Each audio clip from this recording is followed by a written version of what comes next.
그때 예수님께서 수석사제들과 백성의 원로들에게 말씀하셨다. 다른 비유를 들어보아라. 어떤 밭임자가 포도밭을 일구어 울타리를 둘러치고 포도학을 파고 탑을 세웠다. 그리고 소작인들에게 내주고 멀리 떠났다. 포도철이 가까워지자 그는 자기 몫의 소출을 받아오라고 소작인들에게 종들을 보냈다. 그런데 소작인들은 그들을 붙잡아 하나는 매질하고 하나는 죽이고 하나는 돌을 던져 죽이기까지 하였다. 주인이 다시 처음보다 더 많은 종을 보냈지만 소작인들은 그들에게도 같은 짓을 하였다. 주인은 마침내 내 아들이야 존중해 주겠지 하며 그들에게 아들을 보냈다. 그러나 소작인들은 아들을 보자 저자가 상속자다. 자, 저자를 죽여버리고 우리가 그의 상속재산을 차지하자 하고 저희끼리 말하면서 그를 붙잡아 포도밭 밖으로 던져 죽여버렸다. 그러니 포도밭 주인이 와서 그 소작인들을 어떻게 하겠느냐. 그렇게 악한 자들은 가차없이 없애버리고 제때에 소출을 바치는 다른 소작인들에게 포도밭을 내줄 것입니다 하고 그들이 대답하자 예수님께서 그들에게 말씀하셨다. 너희는 성경에서 이 말씀을 읽어본 적이 없느냐. 집 짓는 이들이 내버린 돌, 그 돌이 모퉁이의 머릿돌이 되었네. 이는 주님께서 이루신 일, 우리 눈에 놀랍기만 하네. 그러므로 내가 너희에게 말한다. 하느님께서는 너희에게서 하느님의 나라를 빼앗아 그 소출을 내는 민족에게 주실 것이다. 수석사제들과 바리사이들은 이 비유들을 듣고서 자기들을 두고 하신 말씀인 것을 알아차리고 그분을 붙잡으려고 하였으나 군중이 두려웠다. 군중이 예수님을 예언자로 여겼기 때문이다. 오늘 말씀의 주제는 복음 환호송에 나오는 말씀. 하느님은 세상을 너무나 사랑하신 나머지 외아들을 내주시어 그를 믿는 사람은 누구나 영원한 생명을 얻게 하셨네 라는 말씀이라 생각합니다. 잘 새겨두어야 할 말씀입니다. 안다고 끝날 게 아니고 새겨놓아야 됩니다. 하느님께서는 세상을 너무나 사랑하셨습니다. 하느님께서 우리를 너무나 사랑하셨습니다. 어떤 우리냐면 죄지은 우리입니다. 죄지어서 영원한 생명을 잃어버린 우리를 너무나 사랑하셨습니다.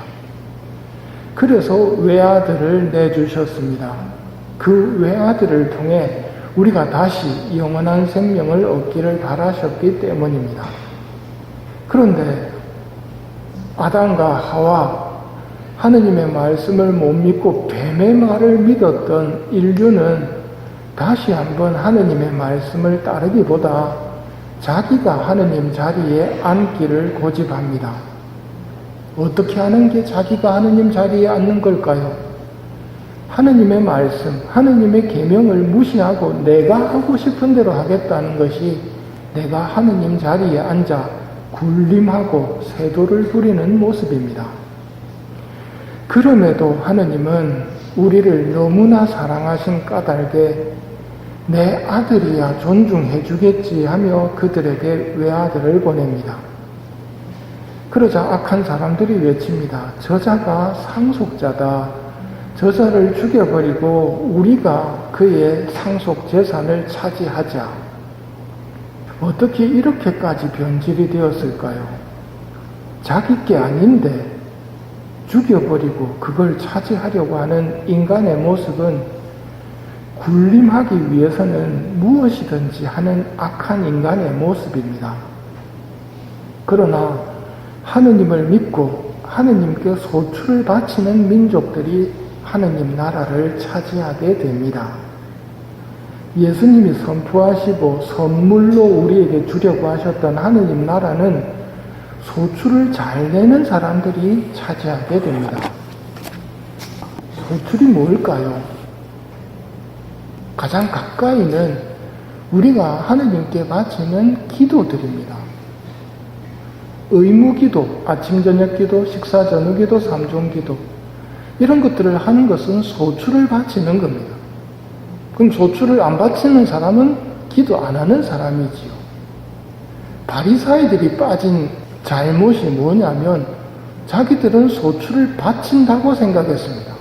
아침 저녁 기도, 식사 전후 기도, 삼종 기도, 사람의 눈으로 볼 때 확인 가능한 게 사람의 눈으로 보는 거고 사람 의식하는 거거든요. 즉 기도했나? 했다. 했나? 했다. 이게 바리사이가 빠진 잘못입니다. 무슨 말이냐면 하느님은 빈말로 바치는 기도는 필요치가 않으십니다. 오히려 하느님에게 모독이 됩니다. 소출을 바치는데 한 대박을 바친다고 예를 들어 봅시다. 한 대박을 바쳤는데 쌀은 한 줌이고 나머지는 온통 쭉정이라면 그게 제대로 소출을 바친 걸까요? 오늘 수석 사제들과 바리사이들이 이게 자기들 두고 하는 말이구나 하고 예수님을 붙잡으려고 합니다. 하지만 군중들, 눈에 보이는 사람을 의식해서 그렇게 하지 못하지요. 우리는 소출을 바쳐야 합니다. 소출을 바치되 제대로 바쳐야 됩니다. 빈말로 바치는 기도를 해놓고는 빨리 끝내기 위해서 바치는 기도를 해놓고는 기도만 갖고는 안 되네 하고 이야기하고 있으면 안 된단 말입니다. 하느님이 큰 사랑으로 보내신 외아들을 죽였던 사람들은 어떻게 됩니까? 어제 복음의 표현을 빌리면 손가락에 물 한 방울만이라도 찍어 혀를 식히게 해달라고 했던 그 끝없는 고통의 나라를 차지하게 될 것이고, 더 무서운 것은 그 나라가 영원하다는 것, 끝이 없이 그 상태가 계속된다는 것입니다. 형제 여러분, 우리 앞에 놓인 것은 50보, 100보의 것이 놓인 것이 아니고 축복과 저주, 생명과 죽음이 놓여 있습니다. 영원한 행복의 나라와 지독한 고통의 나라가 놓여 있습니다. 하느님의 나라를 선택하지 않으면 자동적으로 고통의 나라를 선택하는 겁니다. 내가 소출을 제대로 바치지 않으면 당연히 소출을 바치지 않는 사람 쪽에 서는 것과 마찬가지입니다. 때문에 우리는 선택을 해야 합니다. 선택을 할 때 가장 먼저 떠올려야 할 것이 하느님은 세상을 너무나 사랑하신 나머지 외아들을 내주셨다는 말입니다. 범죄한 우리를 위해서 외아들을 다시 내어주시는 하느님의 사랑, 그 하느님을 내가 믿고 섬기고 그분께 소출을 바칠 것인지, 아니면 내가 하느님의 자리를 계속 노리면서 군림하고 세도를 부리는 것은 내가 되어야 해 라고 주장할 것인지. 우리는 우리를 사랑하시는 아버지의 말씀을 들어야 합니다. 외아들을 내주시며 내 아들이야 존중해 주겠지 하고 기대하시는 하느님, 그 외아드님은 우리에게 나를 따라오너라 하시며 하느님 나라로 가는 길을 앞장서 가십니다. 문제는 그 길이 좁은 길이라 미운 사람을 용서해야 되고 원수를 사랑해야 되고 박해하는 사람들을 위해 기도해야 되는 섬김의 삶이기 때문에 힘들다는 것입니다.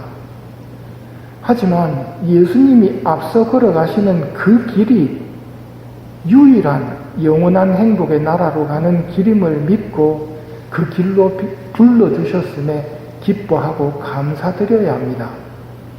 이 길에 들어선 우리는 비록 좁은 길이기 때문에 힘들다 하더라도 이 길이 분명 우리를 하느님 나라에 이르도록 해줄 것이라고 믿어야 합니다. 꼭 기억하십시오. 그렇게 믿을 수 있는 근거는 외아드님, 예수님을 내어주실 만큼 하느님은 우리를 정말 사랑하신다는 사실입니다. 한낱 인간의 사랑으로 우리를 사랑하시는 것이 아니라 하느님의 사랑으로 우리를 사랑하십니다. 이 사랑을 믿을 수 있는 믿음을 이 미사 중에 청하도록 합시다.